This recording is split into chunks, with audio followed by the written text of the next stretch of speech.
कक्षा 10वीं एनसीईआरटी गणित अध्याय 4 द्विघात समीकरण, जिसकी प्रश्नावली 4.1 का क्वेश्चन 2 दिया है। निम्न स्थितियों को द्विघात समीकरणों के रूप में निरूपित कीजिए।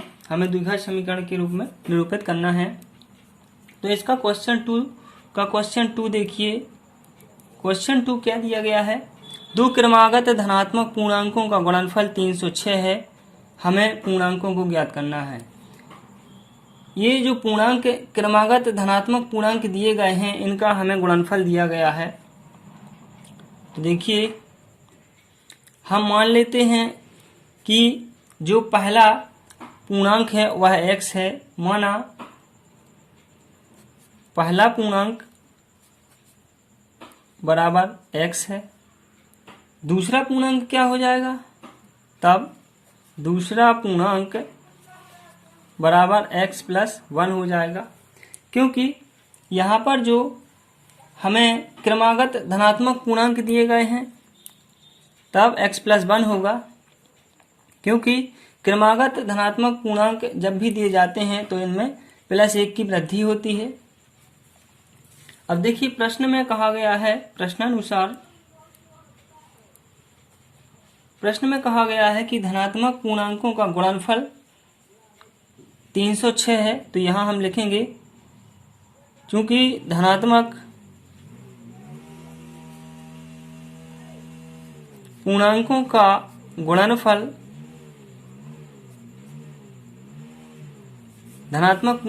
गुणनफल हमें दिया है 306, इसलिए देखिए धनात्मक पूर्णांक हमने क्या माने, एक x और दूसरा x+1 इक्वल टू में 306। अब इनका हम गुणा कर देते हैं। x का x से होगा तो x² प्लस x का 1 से होगा तो x इक्वल टू में 306।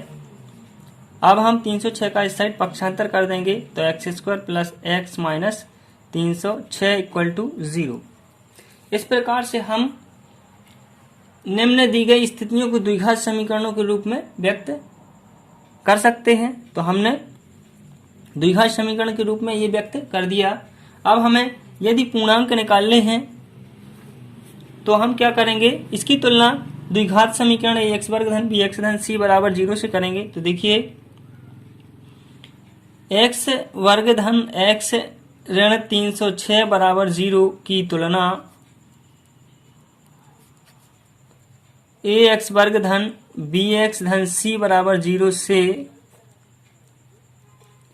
करने पर हमें a, b और c के मान मिलेंगे। तो देखिए, a बराबर क्या हो जाएगा? a बराबर 1, क्योंकि यहाँ कुछ नहीं है।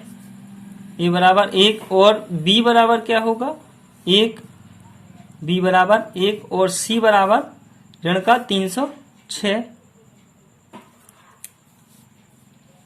अब हमें पता है कि द्विघात समीकरण ax वर्ग धन bx धन c बराबर 0 में यदि हमें x का मान निकालना है तो x बराबर क्या होता है? ऋण b plus minus under root b वर्ग ऋण 4ac अपॉन 2a ये होता है। तब हम क्या करेंगे, इसमें a, b और c के मान रख देंगे तो हमें x का मान प्राप्त हो जाएगा। तो देखिए, यहाँ पर हम b का मान रखेंगे। b का मान क्या है? 1 है, तो हमने 1 रख दिया, plus minus under root b का मान यानी कि 1 का वर्ग ऋण 4, a का मान 1 और c का मान ऋण का 306 बटे 2, a का मान 1। अब देखिए, इसका हम गुणा कर देते हैं। तो यहाँ ऋण की 4 का गुणा ऋण की 306 से होगा और फिर 1 से होगा, तो 1 का गुणा करने का कोई मतलब ही नहीं है। तो यहाँ देखिए, यहाँ क्या आ जाएगा? ऋण 1 प्लस माइनस अंडर रूट के अंदर 1 का वर्ग करेंगे तो 1 आएगा। यहाँ ऋण और ऋण का गुणा होगा तो धन हो जाएगा, और 4 का गुणा हम 306 से करेंगे तो 4 का गुणा 1 से करेंगे तो 4 एकम 4 और 4 का गुणा 306 से, तो 4 गुणा 6 24 के 4 हासिल की 2 और 4 शून्य शून्य, शून्य में हम 2 को जोड़ेंगे तो 2 और 4 3 12, यहाँ क्या आ जाएगा 12 बटे 2 का 1 से गुणा होगा तो 2, यहाँ क्या आ जाएगा आप ऋण 1 प्लस माइनस अंडर रूट, यहाँ ये दोनों जुड़ जाएंगे तो 1224 में 1 जोड़ेंगे तो 1225 हो जाएगा बटे 2। अब हम 1225 का वर्गमूल निकालेंगे तो देखिए वर्गमूल हम किस तरह से निकालते हैं। यदि हम गुणनखंड विधि का प्रयोग करें तो 1225 हम लिखेंगे और फिर इसमें 5 से भाग करते हैं क्योंकि इकाई अंक में 5 है। तो देखिए 5 दूनी 10, यहाँ 2 बचे, कितने हो गए 22, 5 चौके 20, 4 बार भाग जाएगा आप, फिर 2 बचे हो गए 25, 5 25, फिर 5 से 5 चौके 20 और 5 नाम 45, 4 बचे 5 यहाँ थे इसलिए 45 हो गए ये। अब 7 से भाग करेंगे तो 7 7 49 और फिर 7 से 7 एकम 7। तो हम यहाँ देखते हैं कि 5 की एक जोड़ी बनती है और 7 की एक जोड़ी बनती है। तो वर्गमूल निकालने के लिए हम क्या करेंगे, यहाँ 5 गुणा 7 बराबर क्या आ जाएगा हमारा वर्गमूल निकल आएगा। तो देखिए 5 गुणा 7 कितना होता है 35। तो हमने 1225 का वर्गमूल क्या निकाला 35। तो हम यहाँ लिखेंगे, यहाँ लिख लेते हैं ऋण 1 प्लस माइनस, यहाँ अंडर रूट 1225 बराबर हमने क्या निकाला, अंडर रूट 1225 बराबर हमने निकाला 35। तो यहाँ हम 35 लिख देंगे बटे 2। अब देखिए हमें x का मान निकालना है।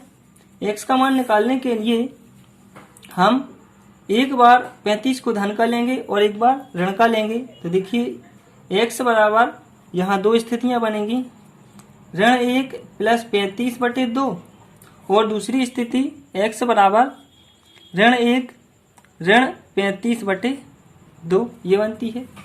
तो यहाँ से x का मान क्या आएगा, धन का 35 है और ऋण का 1 है तो यहाँ धन के 34 बटे 2 बचेंगे और यहाँ से ऋण के 36 बटे 2। तो यहाँ से x बराबर 17 आ जाएगा और यहाँ से x बराबर ऋण का 18 आ जाएगा।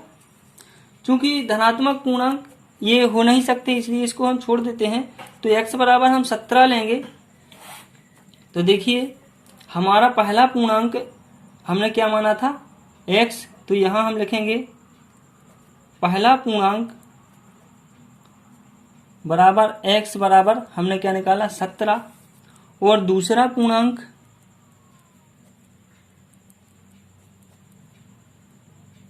x plus 1 equal to x की जगह पर 17 धन 1 बराबर 18। तो ये लगातार क्रमागत धनात्मक पूर्णांक 1 17 और 1 18, इस प्रकार से हम इस क्वेश्चन को सॉल्व कर सकते हैं।